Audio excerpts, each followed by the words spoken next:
Monsieur Mohamed Abdelhafid Henni, bonjour. Sabah khair, bonjour.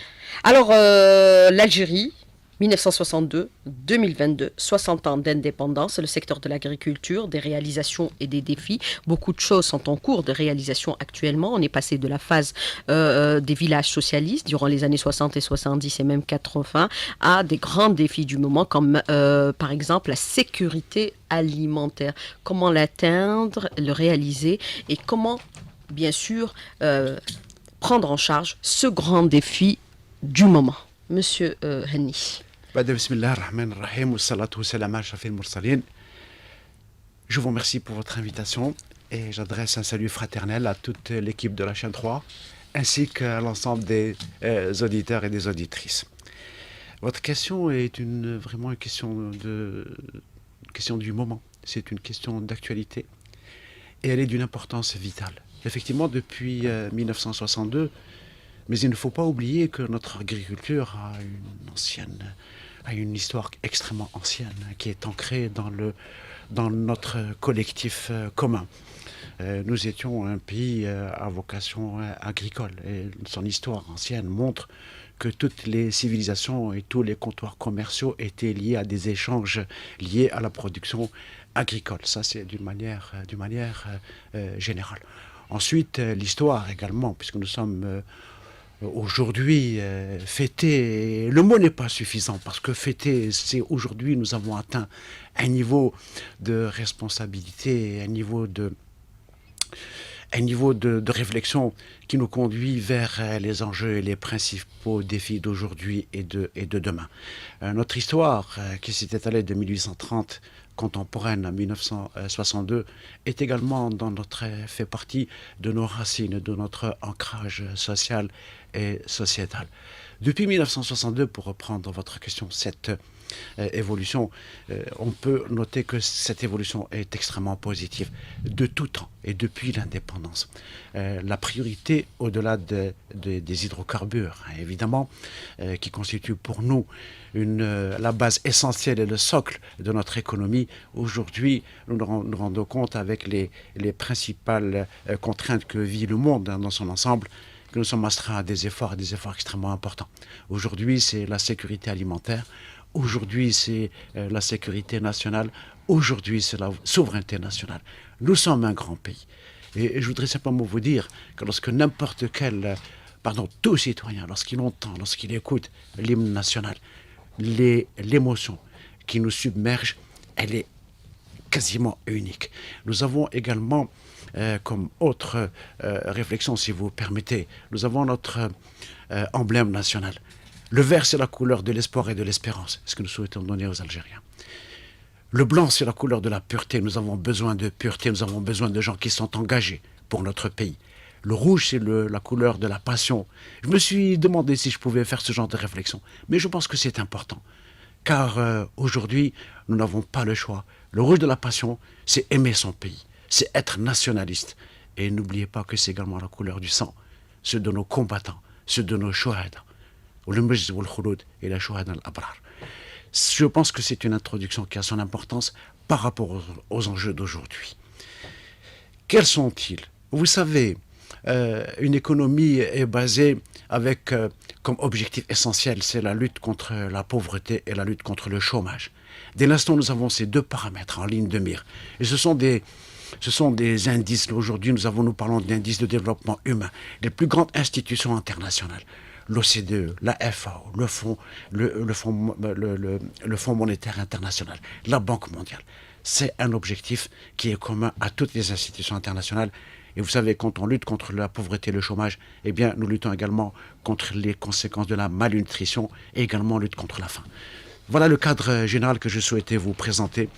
Aujourd'hui, nous avons des problématiques majeures que nous avons anticipées. C'est le réchauffement climatique, c'est les risques d'incendie, ce sont les chutes de production, ce sont les migrations climatiques qui aujourd'hui sont d'un intérêt particulier et sur lesquels nous devons prendre acte et nos efforts sont tous orientés vers le règlement de cette nature de problème.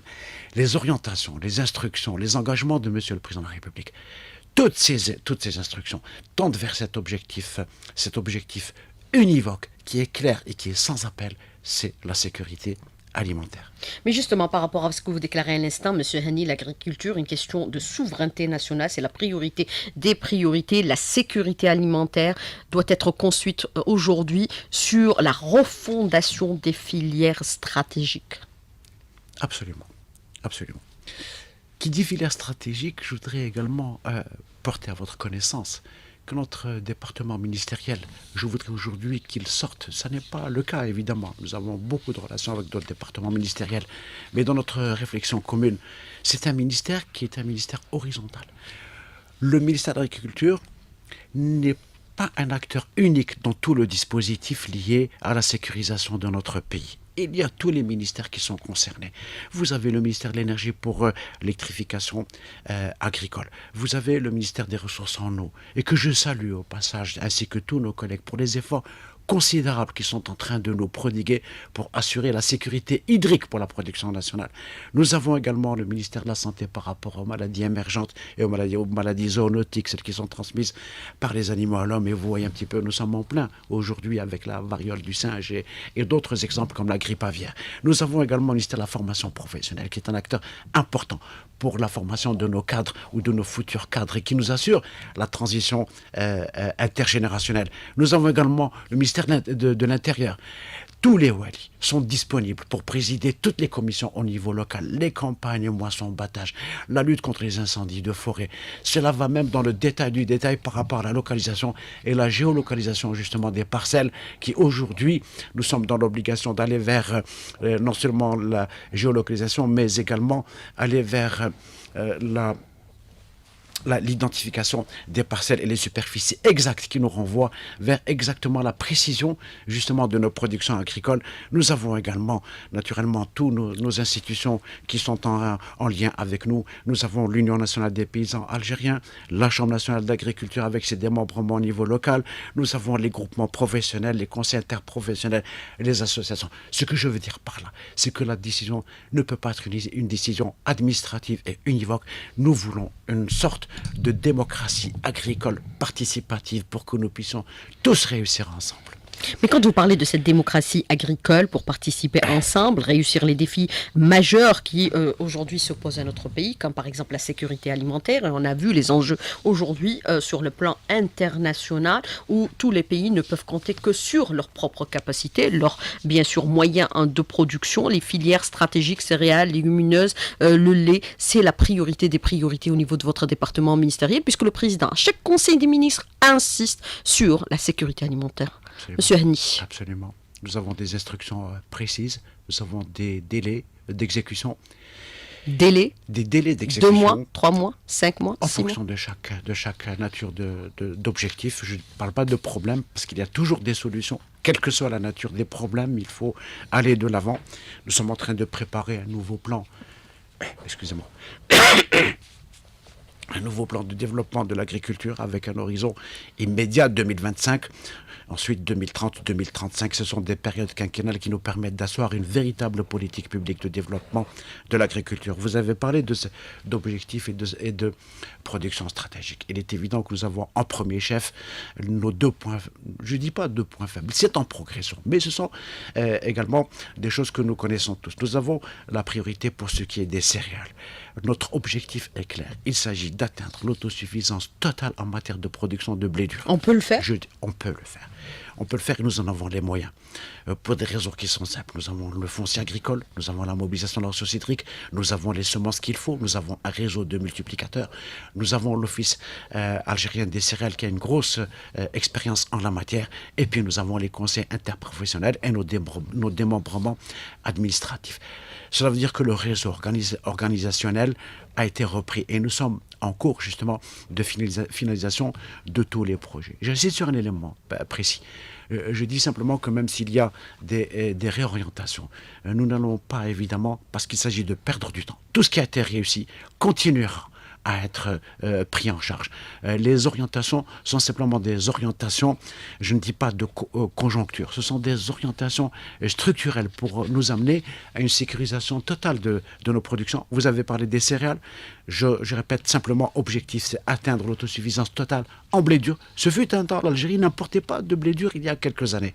Et en orge, essentiellement pour l'alimentation animale, et également pour une orientation même de la ration alimentaire pour les consommateurs, et également comme objectif la production, l'augmentation des productions de blé tendre. Il est connu, on nous a toujours dit que l'Algérie ne pouvait pas produire du blé tendre. Aujourd'hui, nous avons la preuve, puisque nous produisons du blé dur, que nous avons les capacités de le faire. Il s'agit de procéder à une extension des superficies agricoles, de mobiliser la ressource hydrique. Nous disposons des semences nécessaires et nous avons les éléments et la ressource humaine pour le faire. Une grosse expérience. Et je parle notamment des collègues qui sont issus de l'Institut national d'agronomie, aujourd'hui l'École nationale supérieure d'agronomie. Nous avons les anciens qui ont une grosse expérience sur la matière. Et puis surtout aujourd'hui, une jeunesse ambitieuse et qui a envie de travailler pour le pays. Ce ne sont pas des vains mots. Nous les avons contactés, nous les avons vus.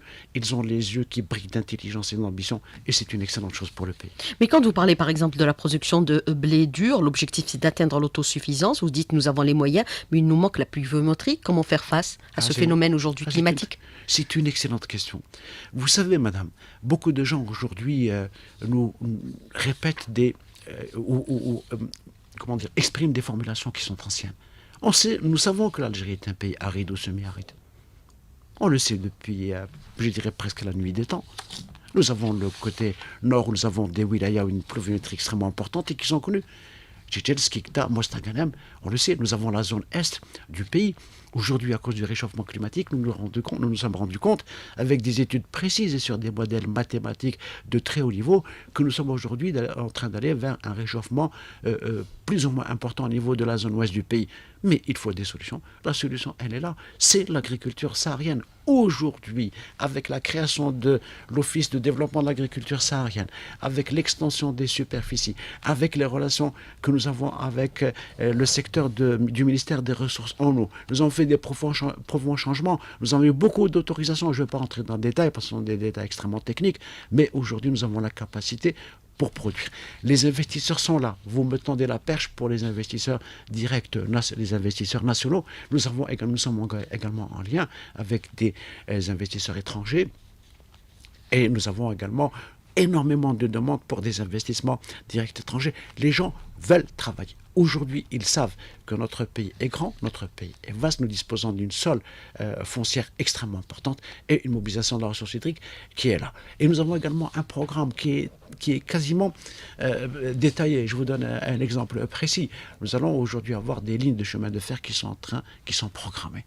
Eh bien, pour assurer le transport des céréales, qui aujourd'hui nous assurons le transport. Nous avons mobilisé une flotte de plus de 1000 camions pour le transport des céréales et transferts interrégionaux. Mais la ligne de chemin de fer est l'une des solutions majeures qui nous permet de transférer des quantités extrêmement importantes. Et ce sont dans les projets de Monsieur le Président de la République. Donc nous nous rapprochons essentiellement des grandes lignes de chemin de fer pour raccourcir les délais à la fois de moisson, de transfert et de transport de notre production.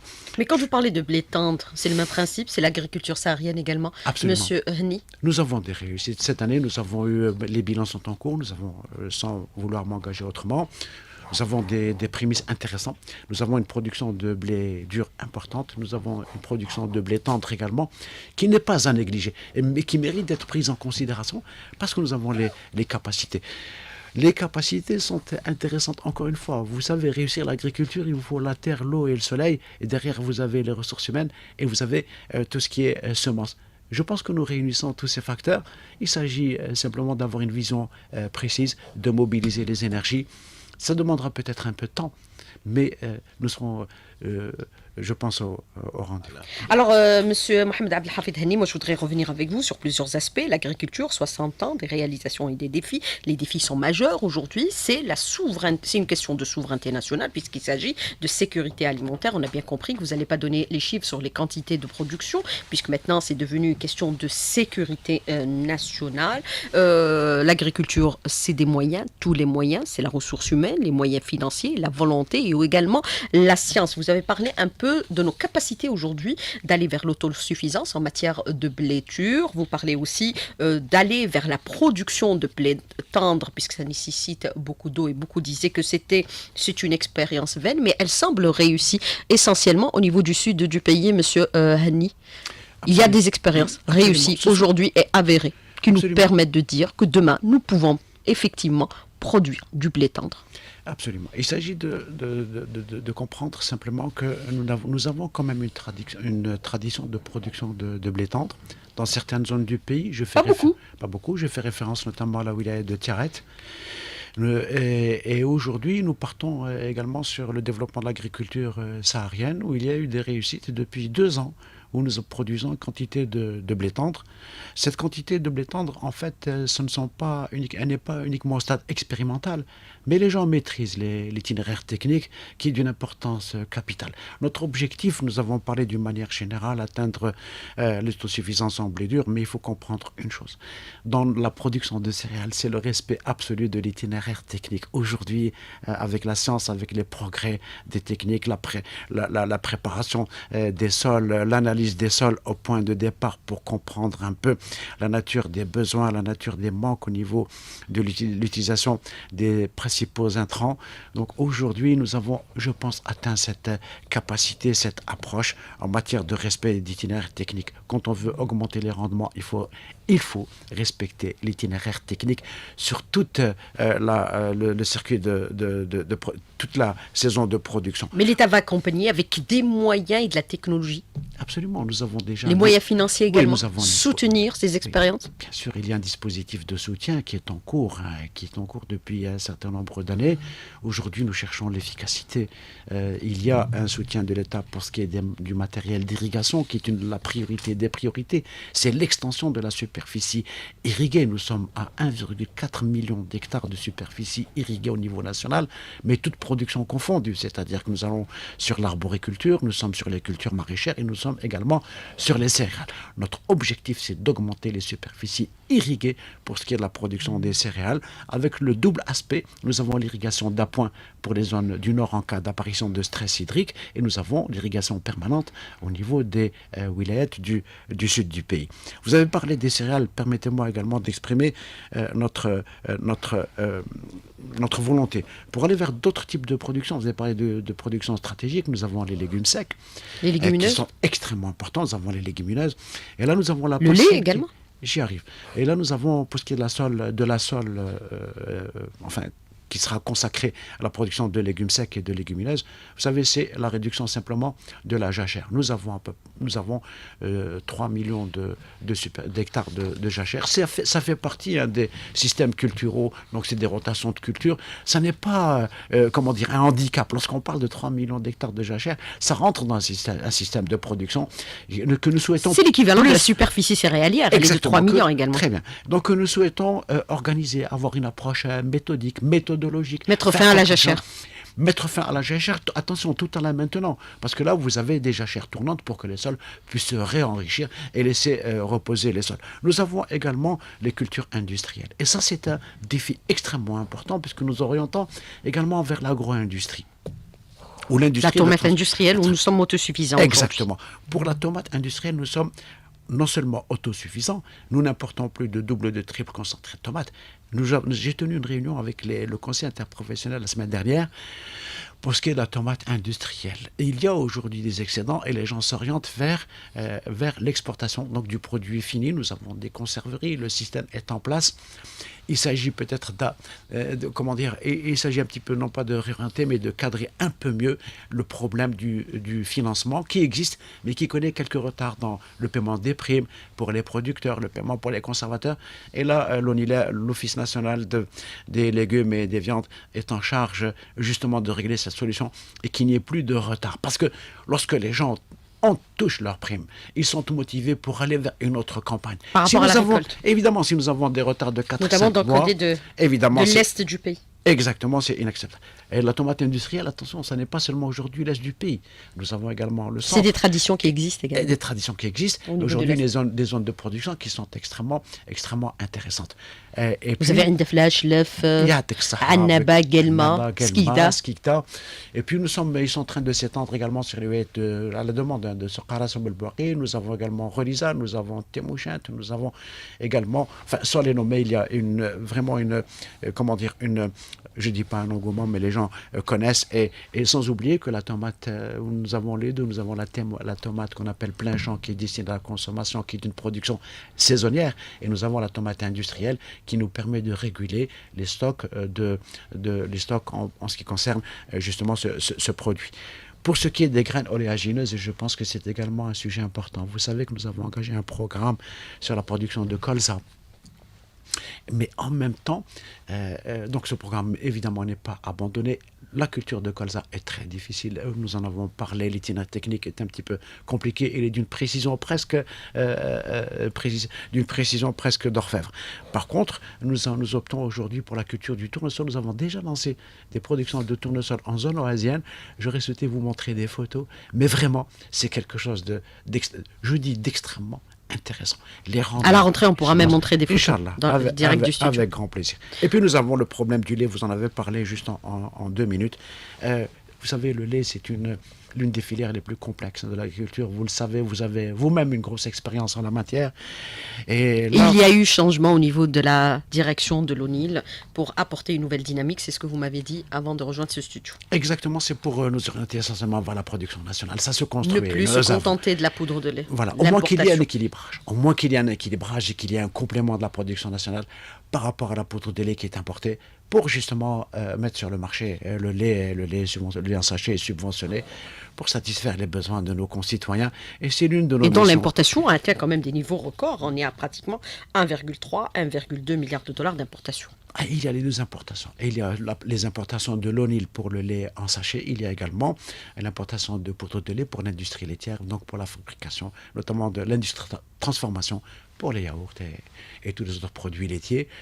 J'espère que nous allons pouvoir, dans quelques années, équilibrer un peu cette production. Encourager la production locale. La base, c'est relancer l'élevage, c'est assurer la traçabilité, l'identification du cheptel, cela est connu, les pépinières de génisme, un suivi important et le financement public existe. Pour une naissance, ici, dans notre pays, les naisseurs disposent d'une subvention de suivi en matière sanitaire, etc., d'une subvention de 60 000 dinars. Je ne pense pas qu'il y ait beaucoup de pays qui consacrent autant d'argent pour le développement des filières agricoles, les unes avec les autres. Mais éviter aussi l'abattage et de les manger en steak. Alors, autre question que je voudrais aborder avec vous, monsieur le ministre. La volonté aujourd'hui, bien sûr, c'est de réduire cette facture d'importation qui est quand même importante. Elle avoisine les 10 milliards de dollars. Le secteur de l'agriculture, c'est 70% de la production locale, c'est-à-dire produit localement. C'est 15% du PIB. Est-ce que dans votre stratégie, puisque vous avez dit, nous sommes en train de revoir aujourd'hui le plan de développement agricole à horizon 2025,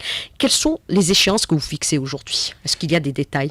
Absolument. Nous avons pour la préparation de ce nouveau plan, nous sommes en train de prendre les sujets les uns avec les autres, les uns après les autres. Filière avec... Absolument, bien sûr. Il y a un cadre organisationnel. Vous reprenez les filières qui ont été abandonnées il y a quelque temps. Bon, je ne dirais pas abandonné. Il y a eu du travail.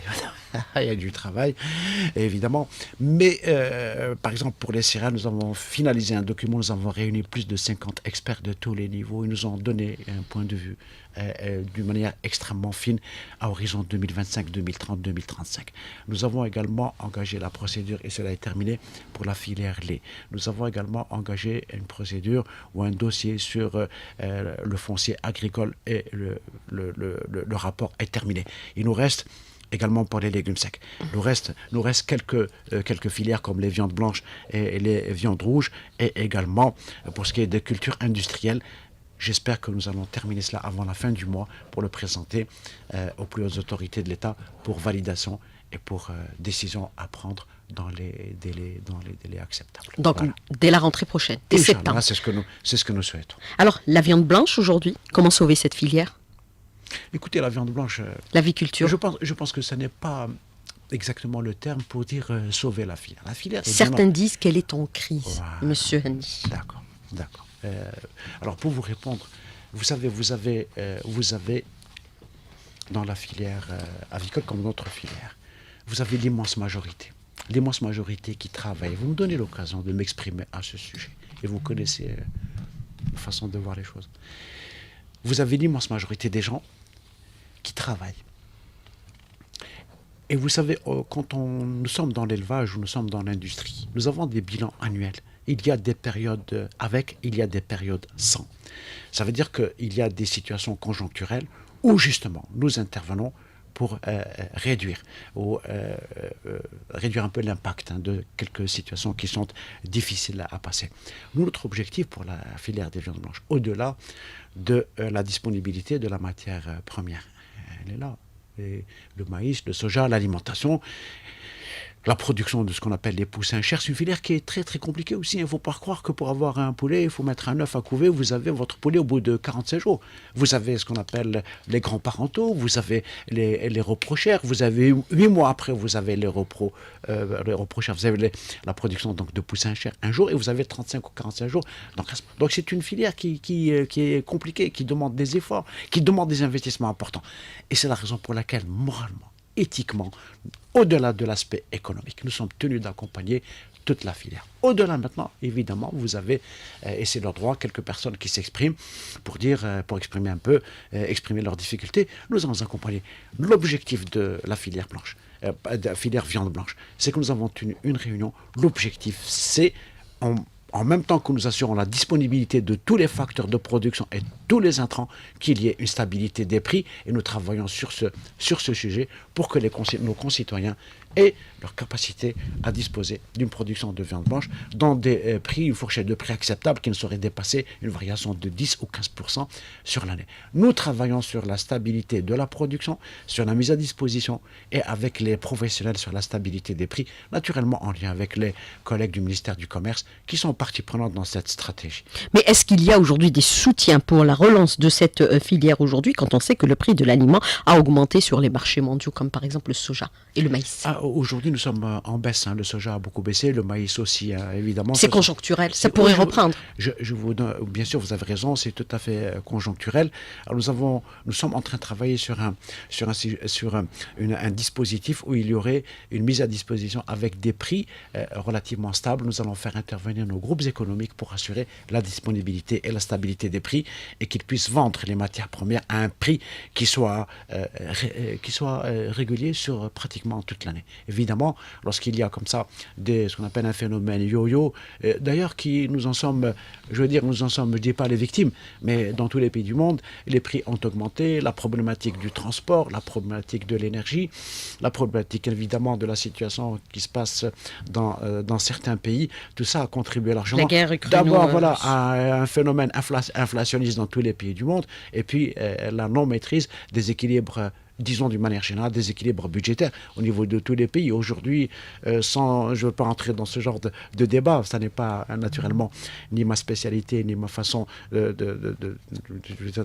ni de la manière d'exprimer. Bon, on se rend compte que beaucoup de pays jouent sur les taux directeurs au niveau des banques centrales, qu'elles soient européennes ou ailleurs, pour jouer un peu sur réguler la problématique de l'inflation et de l'augmentation des prix.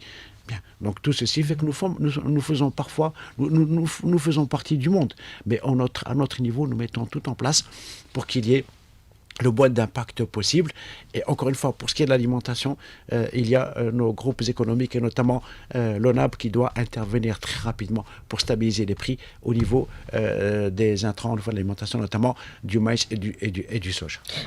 D'où la raison pour laquelle la question est devenue éminemment géopolitique et stratégique. On parle aujourd'hui de sécurité alimentaire. Alors justement, vous mettez en place une politique aujourd'hui pour le soutien à la production, c'est-à-dire en amont et en aval, mais est-ce que sur le plan de votre stratégie aujourd'hui, vous mettez en place des stratégies, c'est-à-dire sur le long terme, à savoir sécuriser notre pays par rapport aux aléas qui pourraient se produire au niveau international pour assurer cette sécurité alimentaire. Quand on parle de sécurité alimentaire, ça va de pair avec la préservation de notre semence, la protection génétique animale et végétale est-elle une priorité, Monsieur Mohamed Abdelhafid Hanni, puisqu'on sait que pour certaines productions, nous importons quasiment la totalité de nos semences, notamment pour ce qui concerne les produits maraîchers, à l'exception bien sûr des semences de pommes de terre et des céréales. Monsieur Hanni.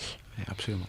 Alors, pour répondre à votre question, vous savez... Pour ne plus être dépendant de l'extérieur, il faut produire nos semences. Absolument. Vous savez, animal Et végétal. et végétale. Alors, pour ce qui est de la stratégie que vous évoquiez il y a un instant, vous savez, elle se décline en termes entre 4 ou 5 points précis. D'abord, la détermination des objectifs. Donc là, nous savons, en ce qui concerne les productions stratégiques, nous avons, au risque de nous répéter, les céréales et légumes secs, les cultures industrielles, les viandes blanches, les viandes rouges, le lait, mais également sans oublier la production fruitière, l'arboriculture fruitière, également Il y a l'arboriculture d'excellents rustique. produits en ce moment. Et rustique, et il y a également, vous savez, Oui, les produits rustiques. rares sont les pays à travers le monde où vous avez 13 variétés de fruits qui arrivent en même temps.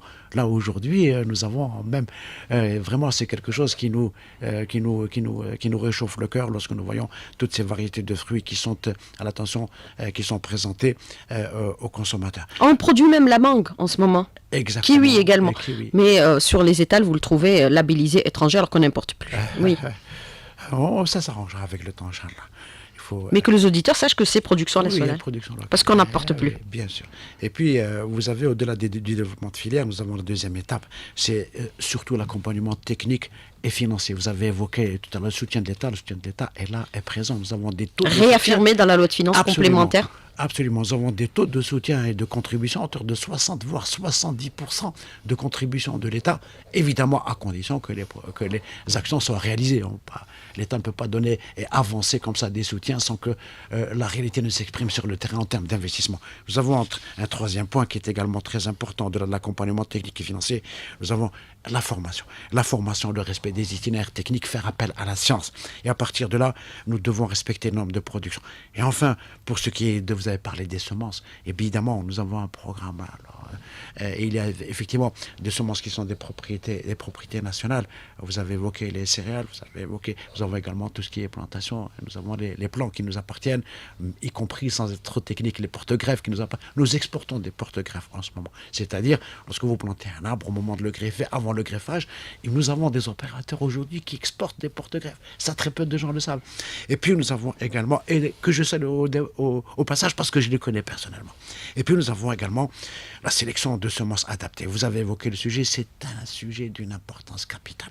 Pourquoi ? Parce qu'en lien avec le réchauffement climatique, avec tout ce qui est changement, nous devons faire de la recherche scientifique au niveau de nos instituts une priorité absolue, notamment la sélection de semences adaptées liées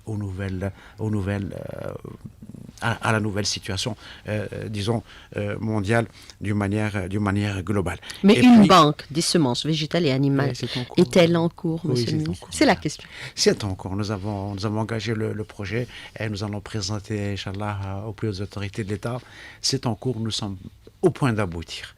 Alors nous avons les semences végétales, essentiellement les céréales. Nous avons du maïs, nous avons du triticale, nous avons de l'orge, des variétés nationales. Nous avons les plants, nous avons la semence animale avec l'ensemble des espèces animales et également de quelques races qui sont issues en voie de disparition, certaines d'entre elles, comme Ras Al-Hamra par exemple. Vous savez, madame, quand on parle d'en voie de disparition, dès l'instant où vous avez la semence qu'il faut, vous pouvez redévelopper les races qui sont entre guillemets en voie de disparition. Mais elles existent. Ça ne pose pas de problème au niveau de certaines régions du pays. Les gens ont conservé les races locales de chez nous qui ont des grosses capacités de production. Vous savez, nous avons fait parfois des tests. Beaucoup de gens ont voyagé à travers le monde. Est-ce que vous faites la différence entre la viande ovine chez nous et celle qui est produite ailleurs ? Oui, elle est de grande... Voilà. Il n'y a aucune commune mesure. Nous avons une qualité exceptionnelle pour les viandes rouges. Et une qualité gustative sans égard. Mais ça pourrait aussi être un moyen pour la booster d'exportation. Inverser la tendance, au lieu d'importer, puisque cette année on n'a pas importé, on pourrait aller vers l'exportation de cette viande qui est vraiment de haute valeur gustative. La demande est là. Nous avons des demandes sur certains pays qui souhaitent avoir des autorisations pour l'exportation de viande rouge, notamment de la viande ovine. Et nous sommes en train d'étudier le dossier, ça ne pose pas de problème particulier. Puisque nous avons en viande rouge, je ne parle pas des prix, les prix également qui suivent des données conjoncturelles. Vous avez vu ce qui est passé juste avant l'Aïd et ce qui se passe aujourd'hui. Il y a une réduction de 20 à 30 000 dinars par tête aujourd'hui sur les marchés à bestiaux. Donc, ça fait partie un petit peu ce qu'on appelle des règles du jeu, mais même si c'est un jeu qui n'est pas totalement acceptable. Mais l'idée est en train de faire son chemin sur des demandes particulières spécifiques Mais je vous le dis, s'il y a une exportation de viande rouge, ça sera une exportation de très très haut niveau et dont la valeur sera également très élevée. Alors, on a vu que le secteur de l'agriculture a fait preuve de résilience pendant la période de pandémie, même auparavant. Nous avons des produits de toutes catégories au niveau de nos étals, rien n'a manqué. C'est vrai qu'il y a une faiblesse au niveau de la régulation par rapport à l'offre et la demande et les prix qui parfois jouent au yo-yo. Mais je voudrais revenir avec vous sur cet aspect particulièrement. Vous avez parlé aujourd'hui d'aller vers la professionnalisation des métiers. L'agriculture, c'est un savoir-faire, associé également l'expertise des chercheurs. Vous avez parlé aussi de la nécessité de s'ouvrir à l'investissement, qu'il soit national ou étranger. Il y a un engouement pour des investissements étrangers dans notre pays aujourd'hui, monsieur Hani. Est-ce que c'est le cas? Absolument, c'est le cas. On a vu les Américains oui. manifester leur intérêt pour le secteur, mais est-ce qu'il y a seulement les Américains ou d'autres pays également? Il y a d'autres pays, les dossiers ne sont pas en cours d'étude. Parce qu'avec les Américains, l'expérience de la pomme de terre n'a pas donné des résultats. Oui. Il y a évidemment beaucoup de pays qui ont sollicité les autorités de l'État pour engager des investissements directs étrangers. En concession, bien sûr. Évidemment. Avec des grandes superficies agricoles. En concession. Absolument. Dans le cadre de la loi portant orientation agricole, le seul mode d'exploitation des terres agricoles relevant du domaine privé de l'État, c'est au titre de la concession. Les terres ne sont pas vendues, évidemment, c'est exploiter les terres pour bénéficier de l'usufruit. La terre appartient aux Algériens. Exactement. Et ce qui est important, c'est que la concession, c'est 40 ans, donc il y a largement le temps. Reconductible aussi. Reconductible la dernière année. Donc tout ça, c'est très très bien. Je voudrais juste, si vous permettez, prendre la liberté d'exprimer une opinion. Est-ce que vous m'autorisez à le faire? Allez-y, monsieur le ministre, rapidement. Très rapidement. Écoutez, pour ce qui nous avons parlé d'agriculture, nous avons parlé de beaucoup de choses. Et dans tous les domaines. Il y a un aspect qui me tient à cœur, mais d'une manière très... Alors, si on veut développer l'agriculture, naturellement, je pense qu'il faut également, pour avoir la disponibilité de nos denrées de base, il faut également changer de modèle alimentaire. Je crois que c'est la priorité des priorités. Aujourd'hui, j'ai vu une communication du ministère de la Santé, une réunion à laquelle nous avons également pris part. Il y a un programme sanitaire des aliments. Je crois que le ministère de la Santé, et nous devons tous avoir cette vision. Nous sommes en train de mettre le doigt, si vous me passez l'expression, sur l'un des problèmes majeurs de notre société. Écoutez, la déclaration, non seulement au-delà de l'impact financier, pour ce qui est de la consommation de sucre et de farine blanche, il y a, au-delà de l'aspect financier et de son impact sur le plan des ressources de l'État, il y a la problématique de ce qu'on appelle les maladies non transmissibles. C'est repris tout le temps par le ministère de la Santé. C'est repris par les associations de protection des consommateurs, notamment le docteur Zebdi, que je salue au passage. Il y a, dans les maladies qui sont non transmissibles, vous savez, un chiffre qui vous donne froid dans le dos. Vous avez la problématique du diabète, de l'hypertension artérielle, des maladies cardiovasculaires et de l'apparition de cancer. Vous avez 57% des décès, dont 66% ont un âge de 30 à 65 ans. Vous ne trouvez pas que c'est un peu jeune pour mourir? Même au-delà de... Et tout ça, c'est lié... Il faut absolument faire une évaluation des risques et lié à la mauvaise alimentation. J'espère que nous changerons notre façon de manger, notamment l'utilisation excessive de la farine blanche, avec tous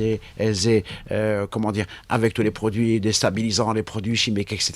Et puis réduire un peu la consommation de sucre pour nos enfants. Je pense que c'est très important. Le sucre, c'est parce que nous subventionnons aussi le sucre et ça favorise un peu l'émergence de ces maladies. Alors vous avez cette question de l'auditeur rapidement, monsieur Hani, parce qu'elles sont nombreuses, on va les aborder. Alors est-ce que le ministère de l'Agriculture aujourd'hui, puisqu'on s'inscrit dans la dynamique de développement, le président insiste énormément sur la question des données et des chiffres qui doivent être exacts pour pouvoir les formuler, pour pouvoir asseoir les stratégies adéquates. Est-ce que vous êtes doté d'un système d'information et surtout d'alerte sanitaire contre les menaces qui pourraient menacer les productions animales et végétales lorsqu'on sait que l'Algérie est un pays, continent très vaste et nous avons plusieurs frontières à nos portes. Monsieur le ministre. Alors je vous remercie pour cette question. Alors vous avez la grippe aviaire, vous avez Zika, vous avez aujourd'hui la grippe aviaire, vous avez toutes la variole du singe qui arrive, oui, puisque l'OMS a lancé l'alerte. Exactement.